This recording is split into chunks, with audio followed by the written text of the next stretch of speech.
So once you knew you were going to be the showrunner for Home Improvement, you did a lot of research, you prepared, you show up, you're now facing this room of writers, most of whom you know.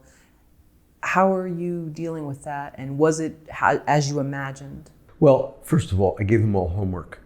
It's like kids in school today now. They have to do reading over the summer. They had assignments. Their assignments were to come in with maybe 4 to 6 stories apiece, or 3 stories apiece. I don't remember what it was, but everybody had to come in with and deliver something. And so already you have just a bunch of stuff to work with. I had stories that I brought in, and all my writers had stories. So we had a lot to talk about. And so they had stories. And the other thing that you talk about on day one, really before you even get into the stories, is the arc of the season. What's going to happen at the beginning in episode 1 of the season, and what's going to happen in episode 22 or 24, however many we were doing.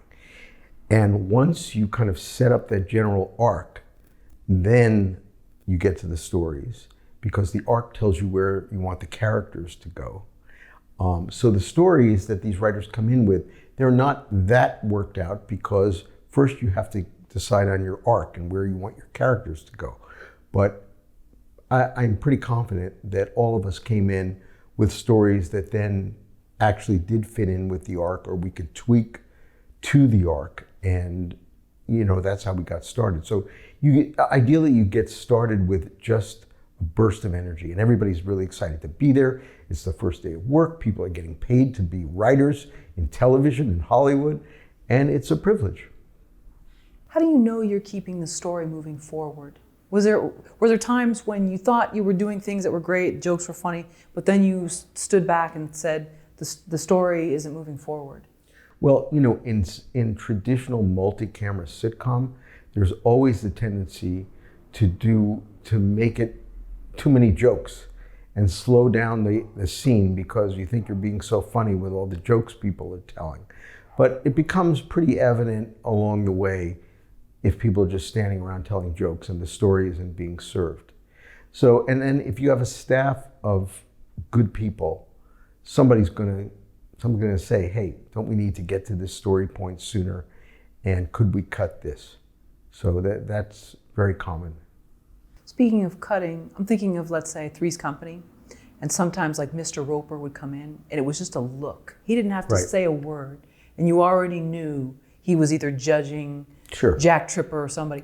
How did you know sometimes said, you know what, let's just do it as a look? Was that when the actor was there? Well, Tim Allen, when you work with somebody who the audience loves, you get so many extra laughs with looks like that. So, as the show grows, you realize who's, a look on a certain line, is going to get a laugh. So in Home Improvement, the thing that made that show a success, Tim Allen was a very successful comedian, but the thing that made the show a success was coming up with a worthy adversary to play his wife, who was Patricia Richardson. And we knew that if we wrote a scene and he did something stupid and she gave him a look, the audience, especially the women, they were going to love it. So, you learn about those looks and what they're going to give you comedically. In fact, we did a whole episode of Home Improvement called The Look. And what that was, one of the writers came in with this idea, and it was based on just the look that your wife gives you when you act like an idiot.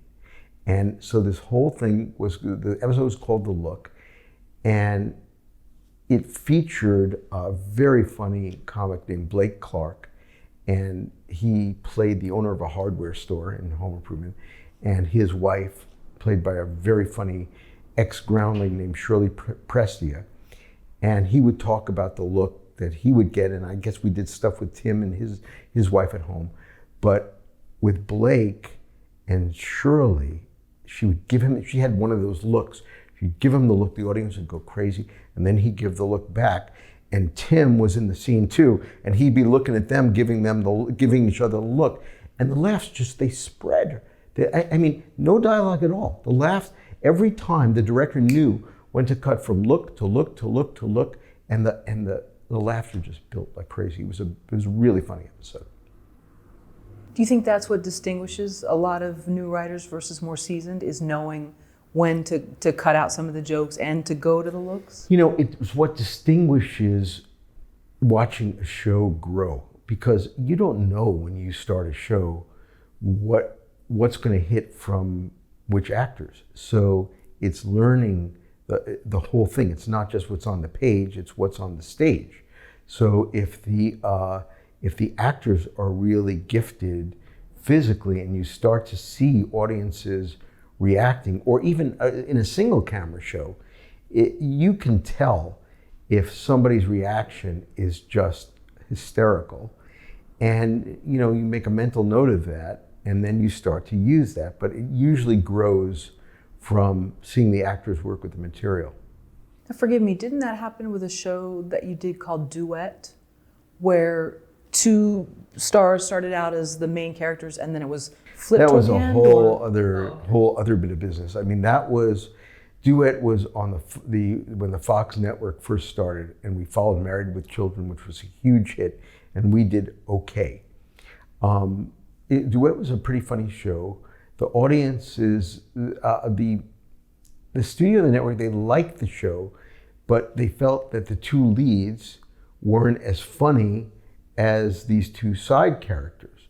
So it was one of these really weird situations where the two side characters became the lead characters of the show, and then one of the main characters stayed in the show, but one didn't. It was bizarre. It was really bizarre. And that was the first acting job for Ellen DeGeneres. She was in the spin-off of Duet called Open House, playing a secretary in a real estate office. Oh, I bet that was funny. And the other person, it was between Ellen DeGeneres and Paula Poundstone. Oh, and they wow. were both hilarious.